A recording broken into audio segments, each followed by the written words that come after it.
enlaza mi trabajo con el nuestro. A lo hecho pecho, y Dios bendiga las manos que sostuvieron este techo. Artistas, obreros, artesanos en cemento. Cemento, definición. Es un material de construcción obtenido de la calcinación de arcilla mezclada con tierra caliza. Tiene la propiedad de hidratarse en presencia del agua y así obtiene la capacidad de unir, adquiriendo resistencia con el paso del tiempo. Borriqueta es un útil de madera o metal utilizado por el albañil a modo de pequeño andamio para alcanzar altura cuando necesario. El albañil es una persona facultada para trabajar replanteando y construyendo cimentaciones sencillas, redes horizontales de saneamiento, levantar obras de fábrica con ladrillos. El encargado es la persona sobre la que recae la labor de organizar, coordinar y dirigir los trabajos de albañilería y al personal encargado, siguiendo direcciones establecidas de cumplimiento de reglamentación vigente para la prevención de accidentes, para la seguridad y salud laboral de todos. Aparejos es el nombre que reciben las distintas formas de colocar las piezas que componen una pared a modo de que quede bien trabajada. Deformabilidad, facilidad de alteración del orden natural de las cosas. Fundas protectoras de plástico para preservar sus documentos, tamaño, carta y oficio, es una solución práctica para preservar el documento y mantenerlo accesible. Cajas y folders libres de ácido, con reserva alcalina que retarda el proceso de acidificación, prolonga la vida útil de sus documentos preservados en su interior al archivarlos en un ambiente neutro y libre de ácido. Limpieza. Sus archivos personales, históricos e institucionales requieren limpiezas profesionales y seguras. Libros y documentos requieren intervenciones específicas con materiales y accesorios que no dañen su valor, sino protejan su integridad. Antes de consultar con una obra de experto, favor de llamar a un experto. El efecto de las acciones. Elementos estructurales, por ejemplo, son desviaciones, rotaciones, tensiones, esfuerzos, deformaciones. Colocar miras. La mira es una regla grande, utilizada en la construcción de muros y particiones. Al colocarse horizontalmente las miras como que te hacen sentir medio incómodo por elegir las artes. Anyway, seguimos. El asa es un vacío conformado en una pieza para así facilitar su manejo y permitir levantarla con las manos o con algún utillaje. Asta, espesor de una pared de la longitud de un ladrillo. Asa, el vacío. Asta, ladrillo. Asa, el vacío. Asta, El ladrillo. asa,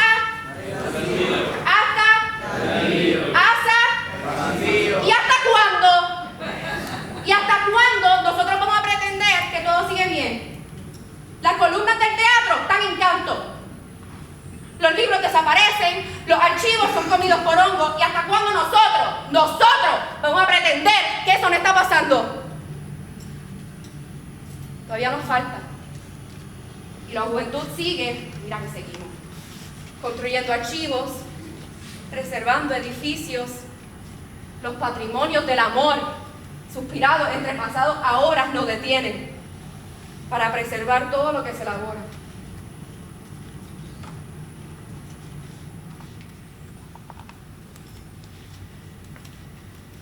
La baraja es el resalto entrante que se deja durante el levantamiento de una pared. Se utiliza para enlazar lo que está construido con lo que aún falta por construir.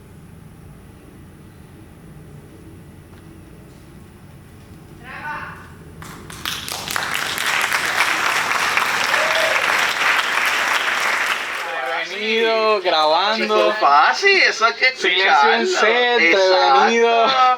De chico fácil. Ok, silencio, prevenido. Ya estoy grabando. Voy. Hola, soy José Robledo González y te doy la bienvenida a la conferencia escénica la teatralidad archivística de la colección Victoria Espinosa. Y aquí, desde la Sala de Archivo Documental Victoria Espinosa, en el Seminario Multidisciplinario de Información y Documentación José Emilio González, en la UP, te cuento lo siguiente. En 1993, recién creado el seminario, nuestra querida Vicky, la diosa del teatro puertorriqueño, fue contratada por el entonces director del Departamento de Drama, el doctor José Luis Ramos Escobar, para trabajar en los archivos de las producciones del Departamento de Drama de la Universidad de Puerto Rico, recinto de Río Piedras. Esos archivos contienen la documentación del quehacer teatral universitario riopedrense desde la creación del departamento en el 1941, es decir, del Teatro Universitario del Departamento de Drama, del Teatro Rodante Universitario, la Comedieta Universitaria, que antes era el Teatro Infantil Universitario, y Dirección Escénica. Toda esta documentación se encontraba en 30 archivos en el sótano del Teatro de la Universidad de Puerto Rico y fueron trasladados al seminario. Victoria Espinosa, sola, inició el arduo proceso de organizar los archivos por producción y señalar las condiciones físicas en las que se encontraban los objetos, así como organizar toda la metadata, datos de las producciones de nuestro histórico Departamento de Drama. Después de esa organización documental, Vicky pensó en un hogar aquí en el seminario para sus archivos personales de toda su trayectoria en el teatro puertorriqueño.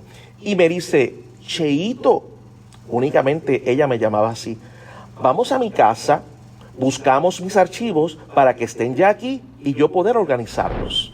Entre ella y yo hicimos como 7 viajes, trasladando parte de su valiosísima colección. Seguramente a Victoria le hubiera encantado conocer que sus archivos, su vida en cajas, terminaron en su hogar, el lugar en donde una joven Victoria, indecisa aún sobre qué hacer en el futuro, se enamora del teatro. El lugar a quien Victoria le dedicó toda su vida entera, y un sinnúmero de personas se formaron en las artes bajo sus alas.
donde tenía otorgada la labor de digitalizar los objetos de la Comedieta Universitaria y de los Soles Truncos.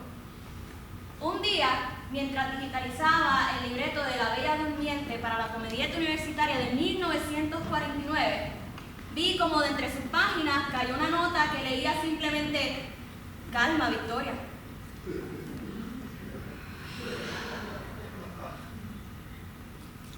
En aquellos momentos en los que me sentía estresada y ansiosa por mis clases, sentí que Victoria me había mandado una señal para, como le escribieron a ella, poder llegar a la calma.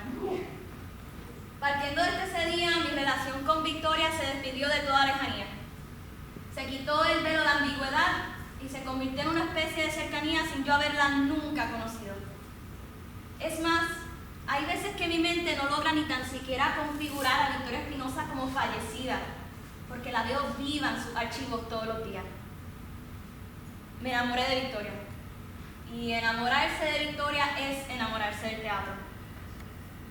Poco a poco hemos formado un grupo de distintos estudiantes que se han interesado también en rescatar las piezas para contar la historia de cómo una niña de Trastalleres se convirtió en un ícono puertorriqueño.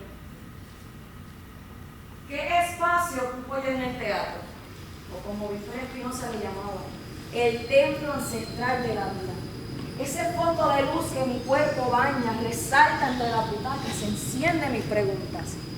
¿Acaso soy yo quien verdaderamente debe ocupar un espacio bajo la luz?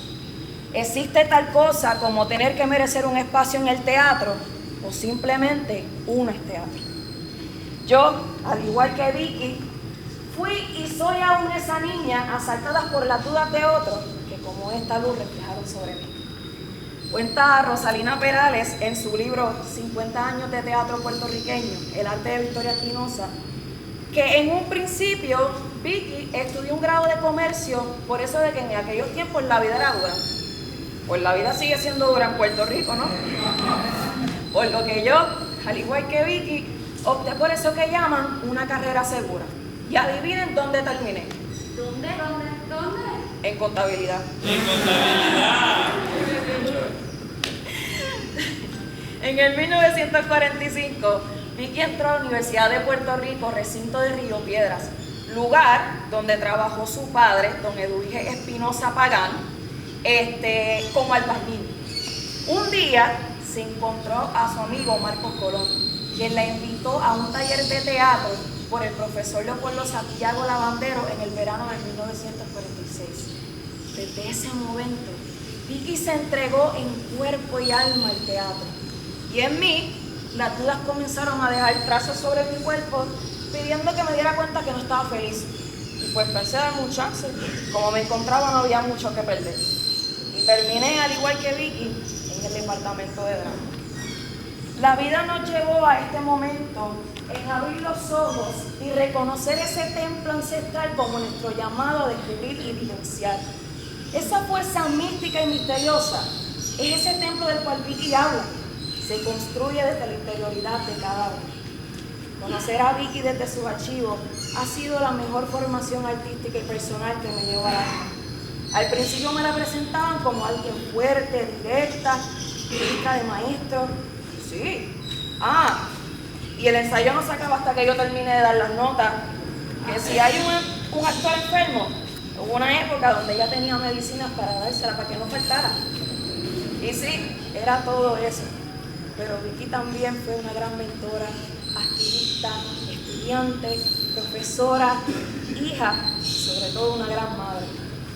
El teatro era el espejismo del alma de Victoria, su espacio para reconocerse en el mundo y luego ayudar a otros a alcanzar lo mismo.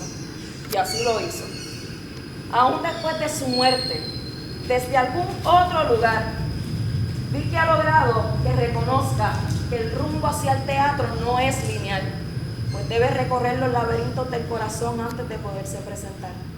Me reconozco hoy en Victoria gracias al teatro, y en los momentos en que yo y otros me cuestionan, recuerdo que ante los mismos problemas, Victoria creó.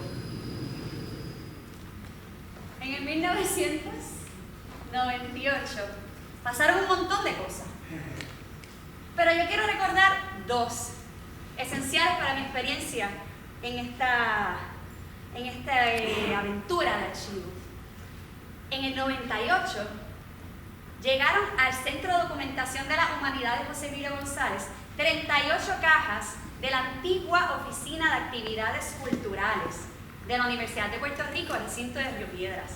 Y hoy día, estas cajas viven en la sala de archivo documental Victoria Espinosa y dialogan muchísimo con la colección que mis compañeras investigan, porque en ellas hay fotos, correspondencia, recortes de periódicos, programas de mano, hasta un vinilo encontramos una vez. La memoria cultural de las actividades culturales del 40 al 90, tiempo en el que Victoria estudió en la universidad, se desarrolló y se formó como profesora.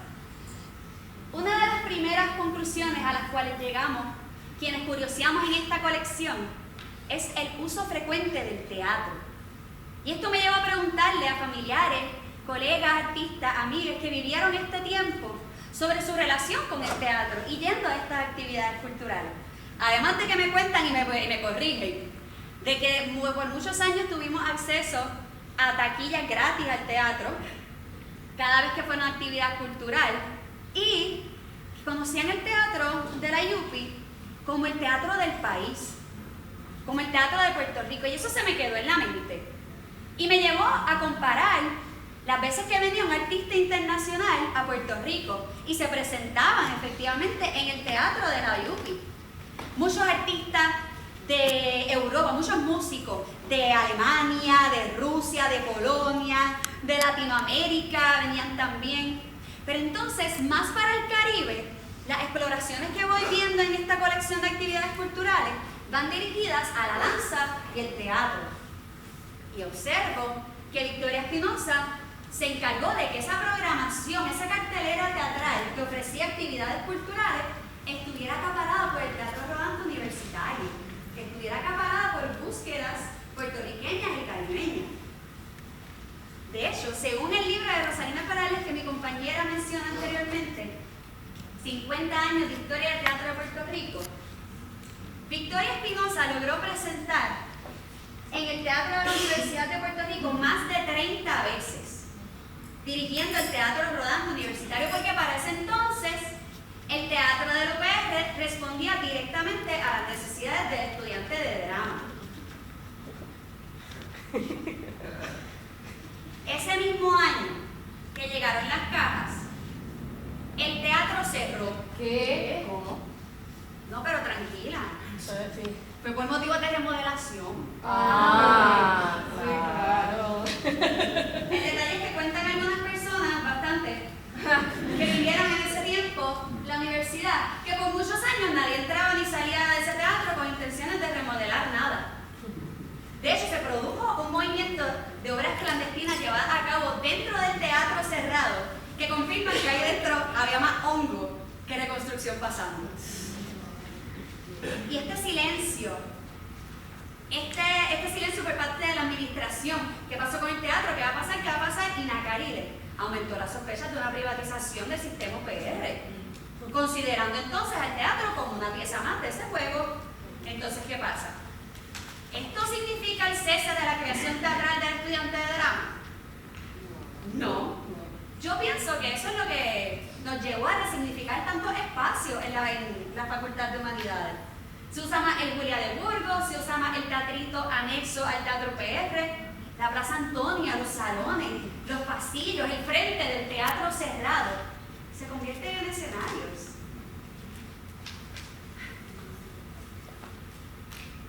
Este silencio aumentó tanta tensión que cuando volvió a abrir, en el 2006, fue toda una controversia. Porque su concierto de inauguración era bien anticipado porque había un artista invitado llamado Joan Manuel Serra, el cantante español. Y entonces la revuelta ocasionó que él dijera, no, déjame mover mi concierto para el Centro de Bellas Artes de Santurce para no incomodar a estos estudiantes. Y así pasó. El concierto se dio y los manifestantes también llegaron. Hasta 2 horas después del concierto que estuvieron esperando el público para poder salir del teatro. Más adelante, y de esto nos podemos acordar también muchos aquí, cuando en el 2007 el teatro tiene que volver a cerrar, tras el paso del huracán María.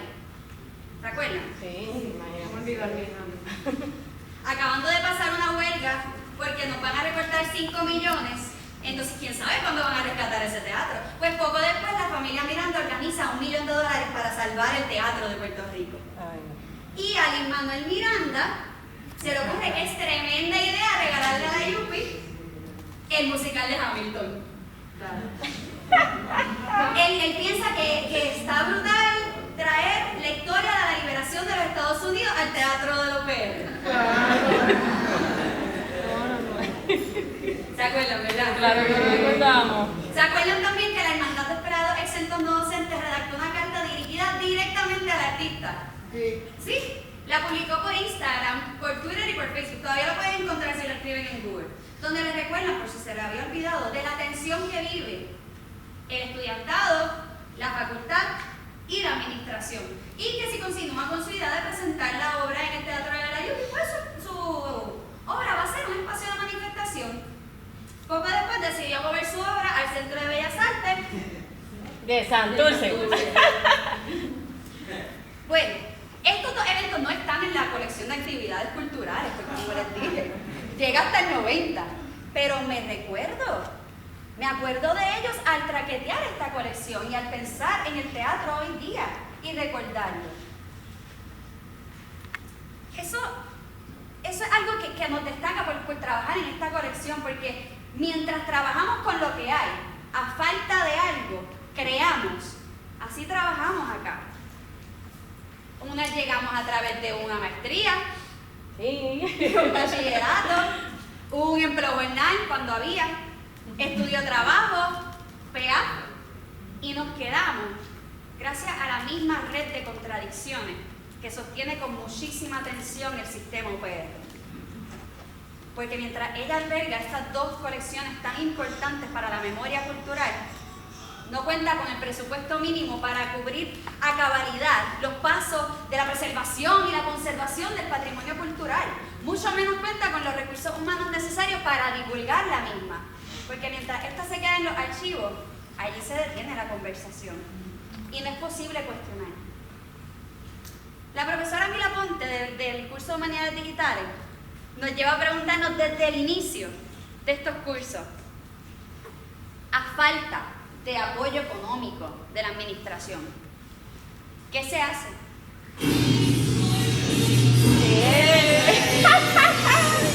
Sin romantizar la precariedad, saca un dominguito cuando se puede, enciende el merengue, aparte de cada libro de ácido, cañones de plástico, de colores, para hacerlo más emocionante. Guantes, mascarillas, mucho amor, complicidad, cuestionar, meter las narices,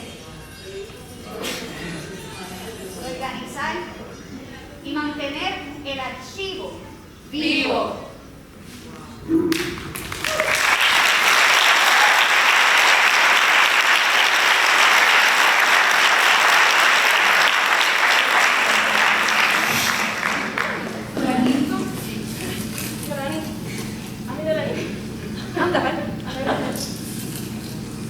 Cuando se habla sobre teatro puertorriqueño, Victoria Espinosa es una figura excelsa.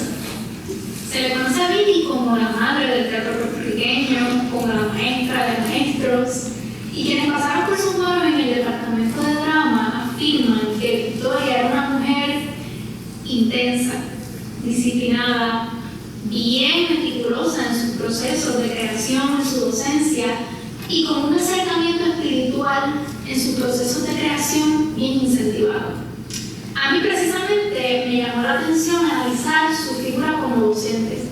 Y para mi sorpresa, y fue muy revelador, raquetear en esta colección, porque trabajar en esta colección de Victoria Espinosa fue navegar un laberinto en donde se nos dio manifestando todas las motivaciones y todas las sensibilidades detrás de todos los roles que Victoria fundió durante años en el departamento de drama. Fue precisamente esas inquietudes que la llevan a movilizarse a la universidad para fundamentarse a través del teatro. Y de esta manera fue inmortalizando muchas estampas que conocemos hoy por hoy en nuestro quehacer teatral nacional, como el teatro sin un templo, no faltar a los ensayos y auscultar también entrar en escenario. Porque para Victoria era bien importante el cultivo de las cualidades humanas para el desarrollo artístico. Fue precisamente esta misma humanidad, estas mismas inquietudes por el entorno, su contexto social, que la llevan a la universidad para desarrollar su noción de teatro, su gestión cultural y su instinto de dirección escénica, porque fue interesante que no estudió dirección escénica antes de lanzarse a dirigir teatro. Vamos a detenernos en su afectividad, en su docencia, porque la docencia de Victoria Espinosa fue de carácter maternal. Luchó y se mantuvo en pie de lucha por sus estudiantes, sus discípulos, sus hijos espirituales, y luchó hasta el final de sus días con una postura reivindicativa dentro de todas las gestiones administrativas que hizo Victoria en el departamento de drama, para formalizar una maestría en teatro, para que los estudiantes no tengan que irse de Puerto Rico si quieren realizar estudios graduados en teatro. Porque vamos a ver claro, no todos queremos, tenemos o podemos irnos del país y radicarnos en otro país para seguir estudiando teatro. Yo soy la primera que no me quiero ir. Fue bien interesante encontrar en esta colección, ¿verdad?, para sorpresa de todas las archiveras, encontrar una propuesta de maestría que Victoria misma redactó. Para las personas que están en el lado izquierdo del público, si desean levantarse para que tengan mejor visibilidad del documento y puedan leer conmigo, una archivera les estará ayudando.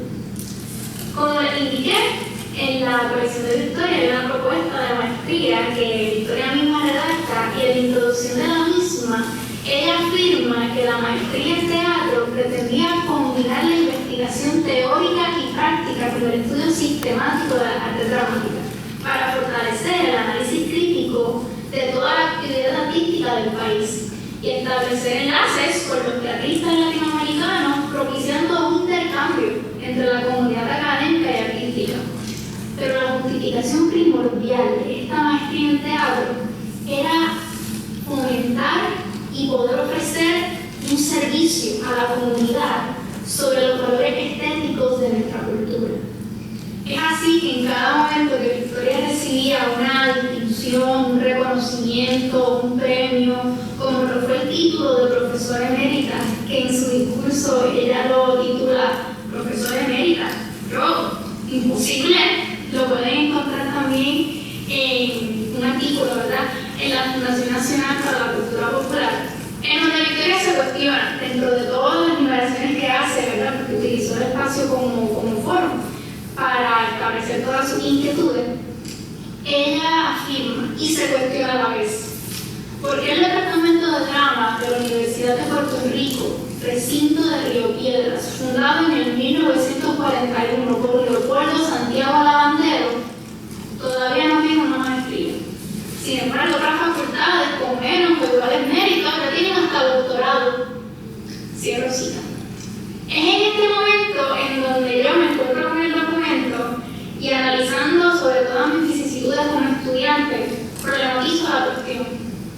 ¿Por qué yo me tengo que ir de mi país si quiero realizar estudios graduados en teatro?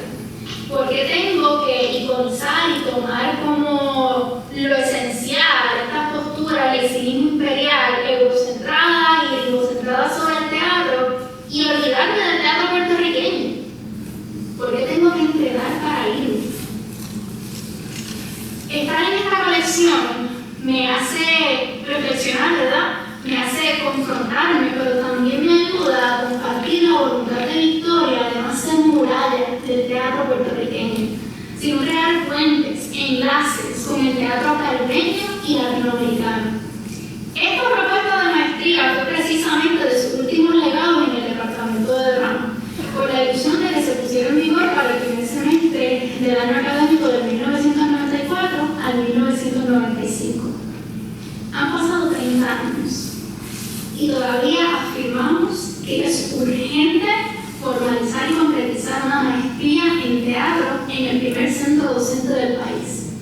Y no vamos a dejar de luchar por ella, porque así fue Victoria. Luchadora incansable, maestra, madre, madre, maestra, y defensora de la educación teatral puertorriqueña. A mí me gusta pensar su aula de clases como un embrión en donde se incitaba con fervor la resistencia por nuestra creación cultural desde la trinchera teatral y dio luz a generaciones de teatreros comprometidos y con la memoria colectiva que vocifera los menesteres de la universidad y de Puerto Rico.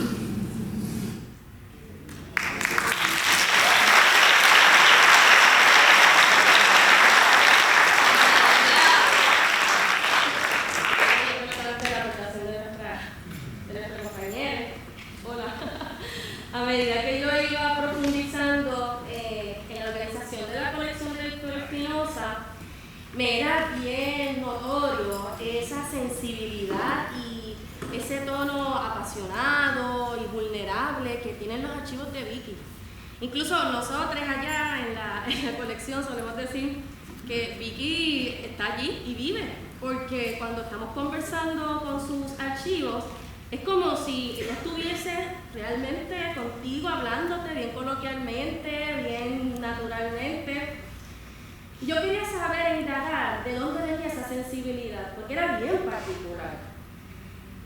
En el seminario, que ahora ya es un seminario, siempre digo seminario porque recientemente cambiaron el nombre, ahora es el Centro de Documentación de las Humanidades José Emilio González, llegó a la colección de Víctor Espinosa nuevos fondos, nuevos archivos. Y esto hizo que esa colección creciera a tal punto que ahora son 2 salones completos de sus archivos y de su legado. Y en ellos se revelan aspectos sobre su trabajo, sobre su intimidad, que desconocíamos de Víctor Espinosa y que le da un nuevo ángulo, una nueva perspectiva al teatro puertorriqueño. Entre esos estaba la aportación de su padre, don Eduviges Espinosa Pagán. Y yo quiero repetir este nombre porque esto va a ser bien fundamental para poder entender el teatro que hacía Vicky. Don Eduviges Espinosa Pagán, o Popo, como ella le llamaba a su papá de cariño. Don Eduviges nace en Yauco el 17 de octubre de 1893 y fue poeta. Y dejó varias libretas, como ven ahí en el proyector, varias libretas de manuscritos con sus textos poéticos y sus reflexiones filosóficas, existenciales. Y también en estos textos se revelaban muchos aspectos sobre su autobiografía. En ellos, por ejemplo, se revelaba que él era espiritista. Y ojo con esto, incluso él era autodidacta. Él venía y apuntaba los resúmenes del capítulo, por ejemplo, el primer capítulo del Evangelio según el Espiritismo de Allan Kardec. Y también se ven otros relatos que él hace sobre el espiritismo, sobre su cosmovisión. Y esto también se confirma en los libros que mencionaron en el documental que hizo Idalia de los tomos de Lorca Emilio en Lorca, donde ella está rememorando sus experiencias de infancia, en donde ella acompañaba a su papá a los centros, a los encuentros espiritistas, porque él presidía las secciones. Entonces veía a su tía Ramona siendo vidente, a su prima Aida, la tía Ramona era amigo, y su prima Aida era vidente. Y cuando yo me fijé en este detalle, me pareció muy curioso, porque a mí por lo menos me encanta la metafísica del teatro puertorriqueño. Eso siempre me ha fascinado.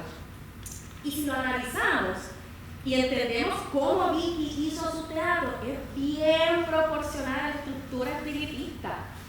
Su papá presidía las secciones, y esos son roles bien proporcionales a la dirección teatral, sabemos que yo soy directora. Su tía Ramona era medium, y esos también son roles proporcionales al intérprete o al actuante escénico. Incluso cuando cae bajo la influencia del espíritu, entra en unos procesos de interpretación y el espíritu toma como un paralelismo como de un personaje, ¿verdad? De igual manera el vidente tiene unas cualidades de diseño gráfico, lo podemos ver por ejemplo en el teatro con la escenografía, el vestuario y otros componentes. Así que cuando yo me di cuenta de esto, quise analizar mucho más profundamente esos textos. Y como les dije, muchos de esos contenidos eran relatos autobiográficos. Hablaba sobre su experiencia como papá, sobre sus experiencias de amor, de desamor, sobre el existencialismo del sentido de la vida y de tanto sufrimiento, porque don Eduvige nace en una época y en un transcurso histórico para Puerto Rico bastante cambiante de grandes definiciones.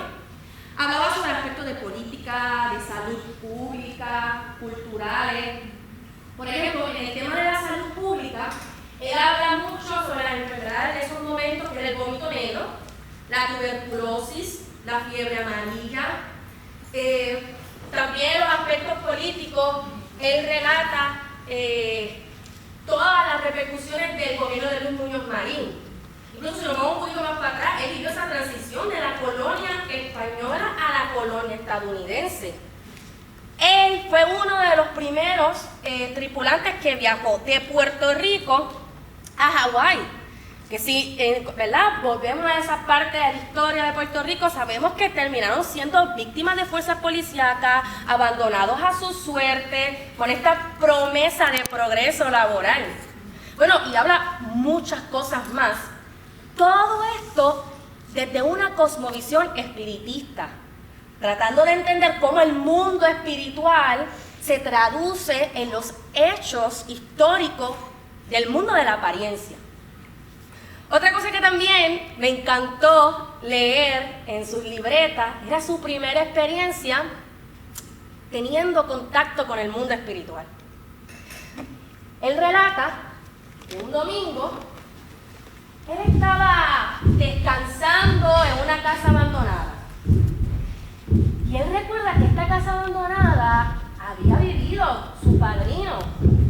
Lamentablemente en ese momento estaba en una condición de esclavizado, porque don Eduvige viene de familias esclavizadas, lamentablemente. Y mientras él descansaba en este lugar abandonado, como a unos 10 metros, él podía ver una iglesia. Y esta iglesia, él dice que podía ver el cura, escuchar la misa, ver los feligreses entrando, saliendo. Y mientras descansaba y escuchaba, en uno de los marcos de aquella casa abandonada, aparece un hombre. Él describe que este hombre era uno grande, era uno fuerte, con los brazos gruesos y que tenía los ojos redondos como dos chinas y lo estaban mirando bien fijamente y llevaba una corona de chifle.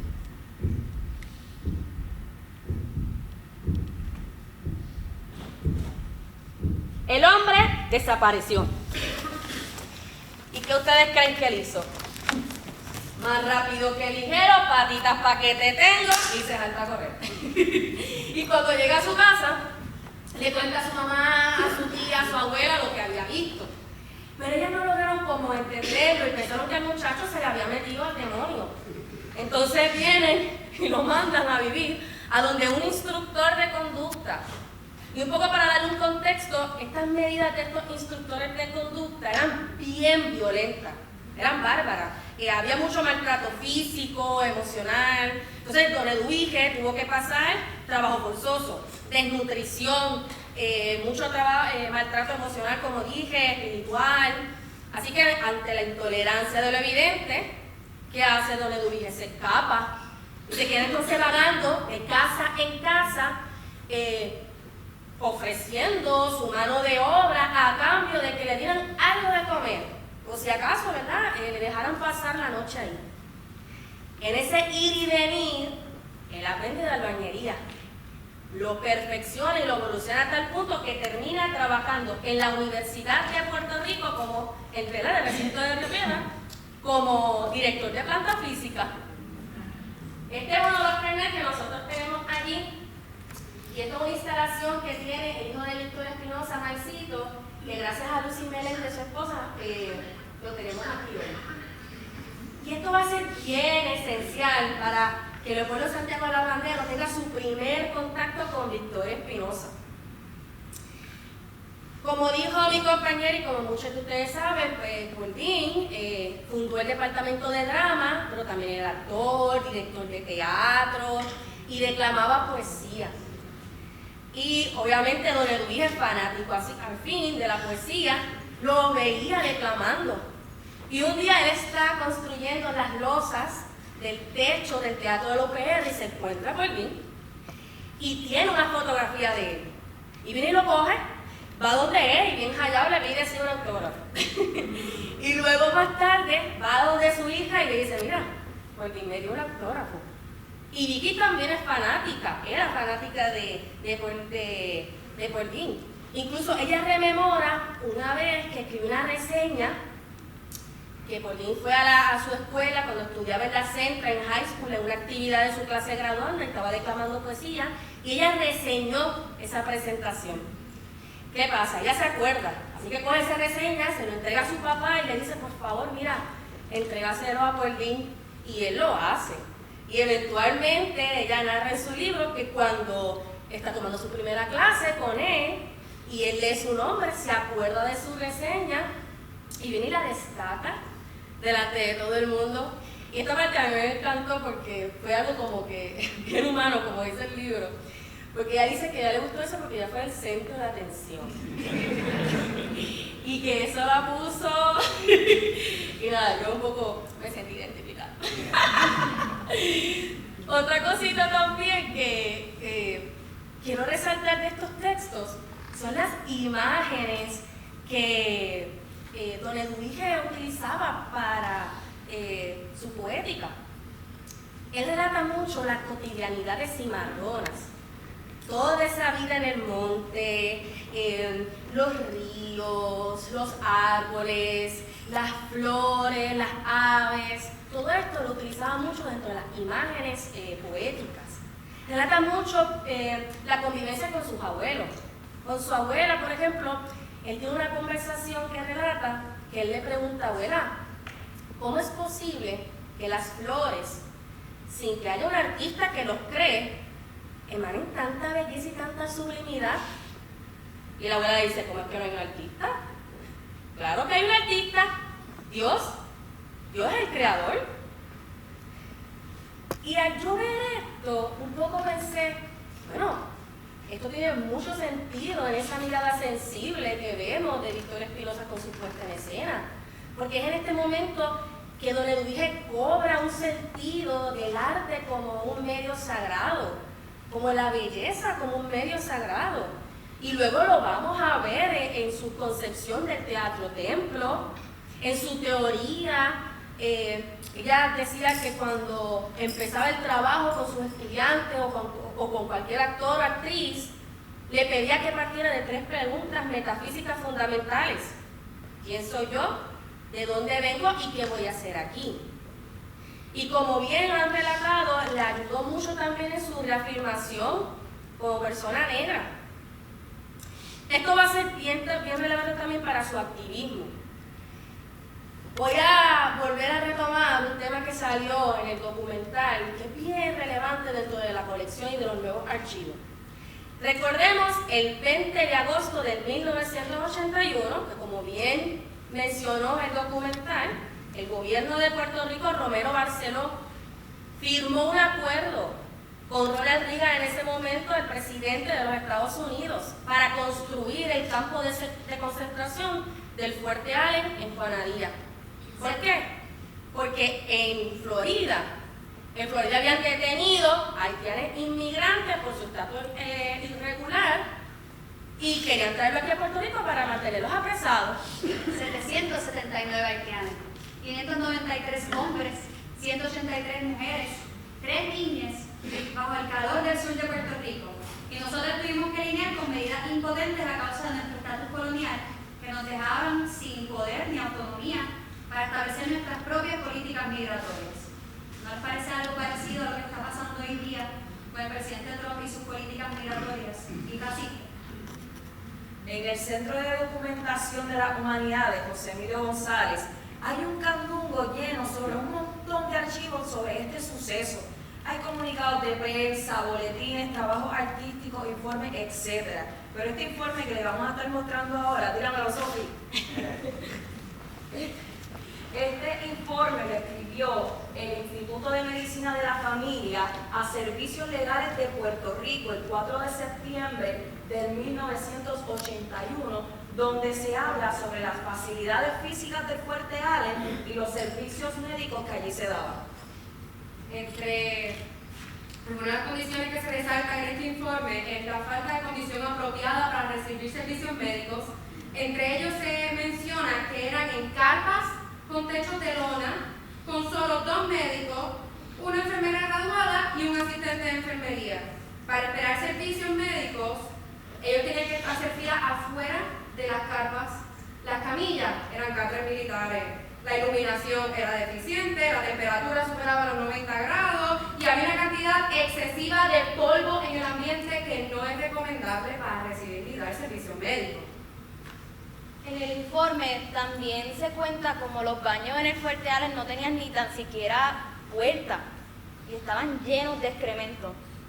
Por otro lado, aquí no había ni música, ni televisión, ni película, obviamente no hay teatro, como mucho un juego de dominó.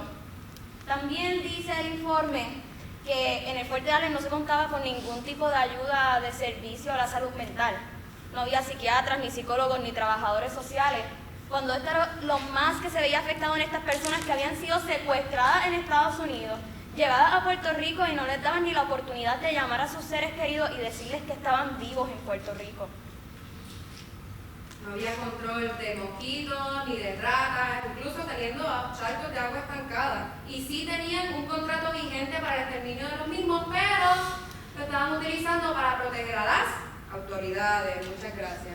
Incluso podemos ver que no tenían programa de dietista, ni nutricionista, ni siquiera para personas que requieren algún tipo de asistencia médica, como pacientes de diabetes o de hipertensión, o cualquier otra condición médica que requiere la ayuda.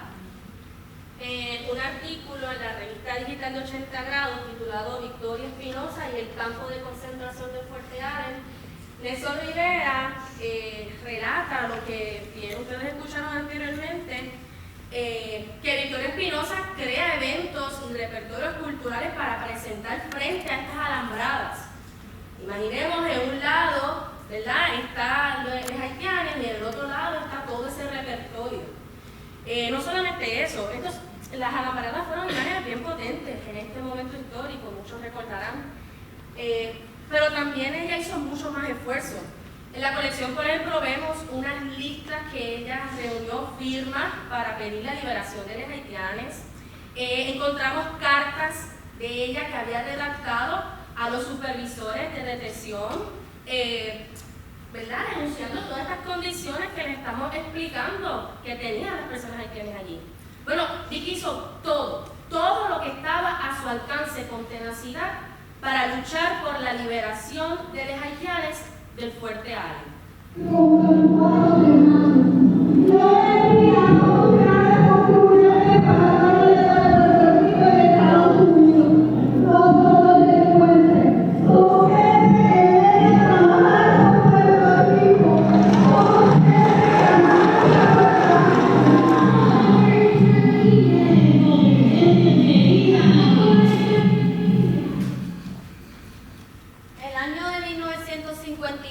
Fue un año bien importante para Victoria, a un nivel profesional, pero íntimo también.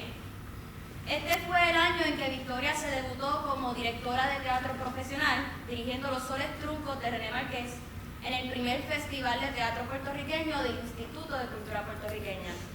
1958, y 3 de las 4 obras fueron dirigidas por mujeres. La Hacienda de los Cuatro Vientos la dirigió Piri Fernández, Los de Gigantes la dirigió Nilda González y Los Soles Truncos que dirigió Vicky. Pero este también fue el año en que fallece su papá. En la colección tenemos una revista del Centro de Bellas Artes, edición especial mayo 1991. Aquí Victoria escribe un artículo donde habla de todas las distintas veces que ella montó Los Soles Truncos y nos cita: el estreno de Los Soles Truncos fue un adelanto doloroso a la muerte de mi padre, don Eduvige Espinosa. Enfermo entonces. Fue vivir en carne propia las angustias de las 3 hermanas, ante la muerte del Papa Bockhart.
Carta de Nelson Rivera a Victoria Espinosa, 2009.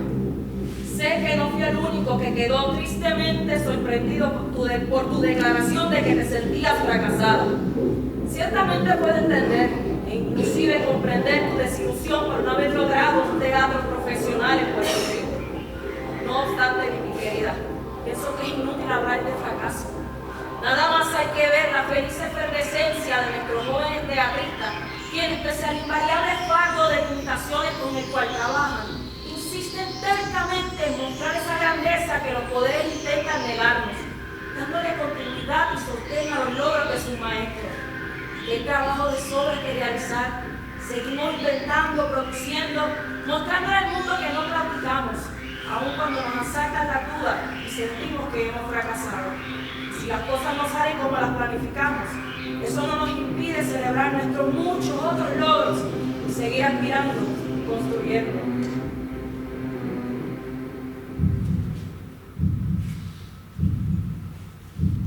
Llegar, pero ¿a dónde? Vamos a no llegar, pero vamos a ir.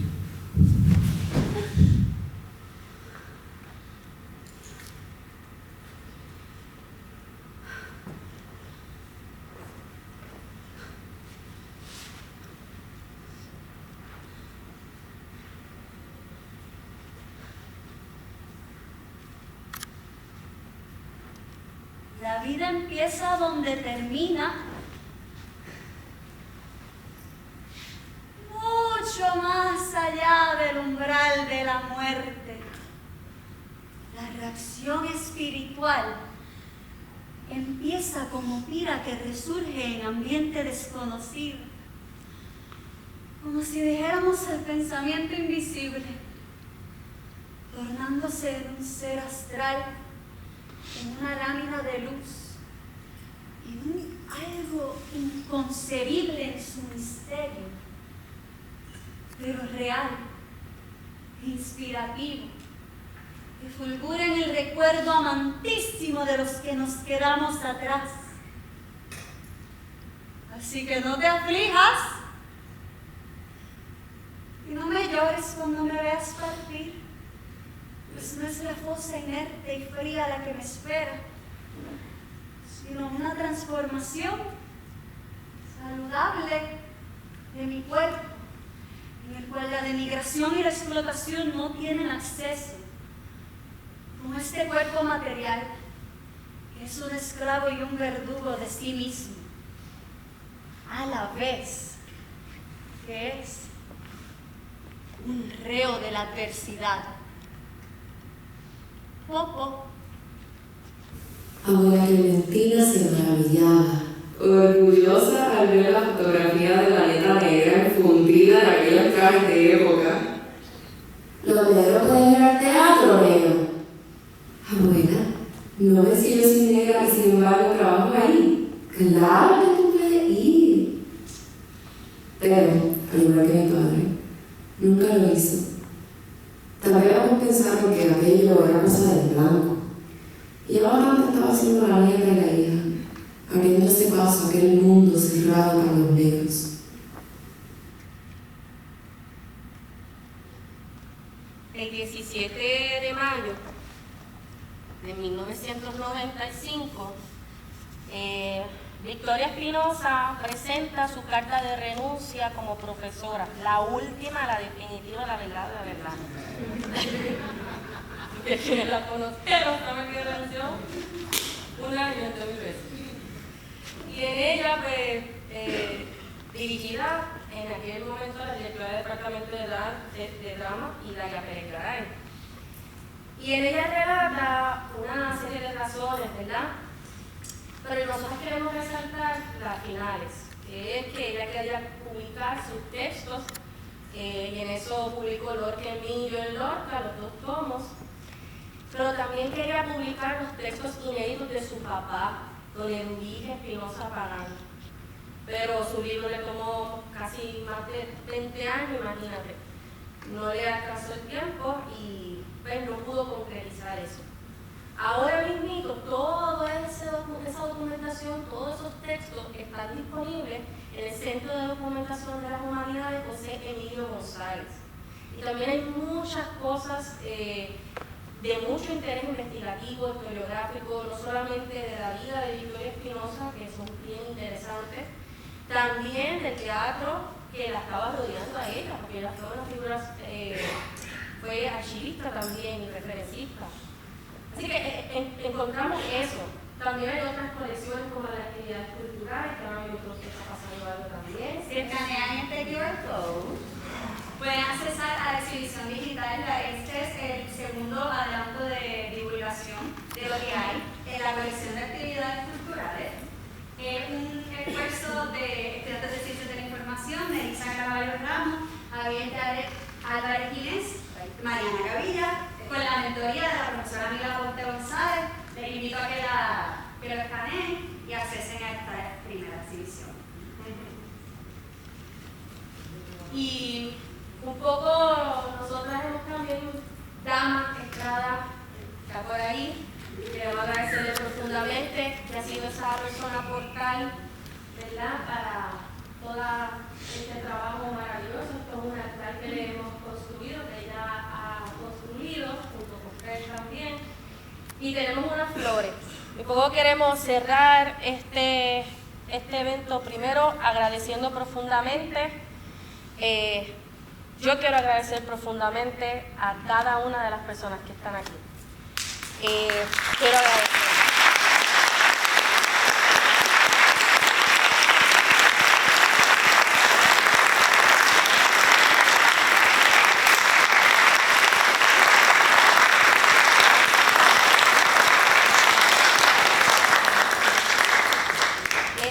sexta vez que estamos presentando este trabajo. Muchas de las que estamos aquí, de las que están en cabinas también, de otras personas que no están aquí pero también han aportado, han producido un conocimiento a nivel investigativo y a nivel artístico. Yo por lo menos les agradezco profundamente y quiero aprovechar este foro para decirles gracias, gracias, gracias. Las amo, las admiro con toda mi alma. Agradecer también a José Robledo, que siempre ha sido esa figura.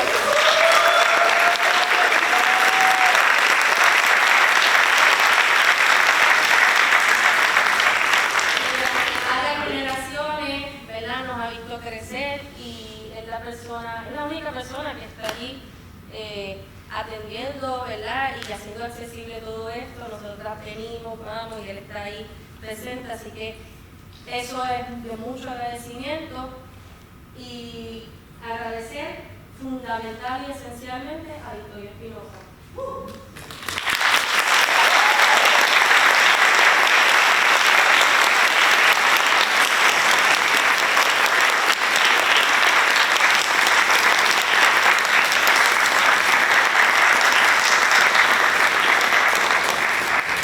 Su legado sigue hablándonos, incluso nosotras, que estamos heredando, ¿verdad?, toda esa memoria, todos esos relatos que ustedes pudieron vivir.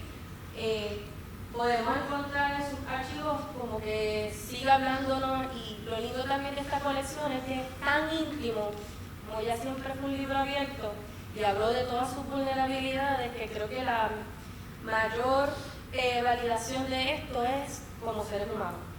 Así que tenemos unas flores, vamos a bajar nosotras y queremos cerrar esto. Sabemos que muchos les conocieron y nada, les invitamos a que vengan acá, tomen una flor, le den agradecimiento, mediten, lo que sea que ustedes quieran hacer, pero presentarse ante ella, que sabemos y confiamos que está aquí entre nosotras. Y es una manera de agradecerle profundamente todo lo que nos ha legado. Así que vamos a bajar las flores, siéntase en la confianza de acercarse y de ritualizar este cierre. Gracias.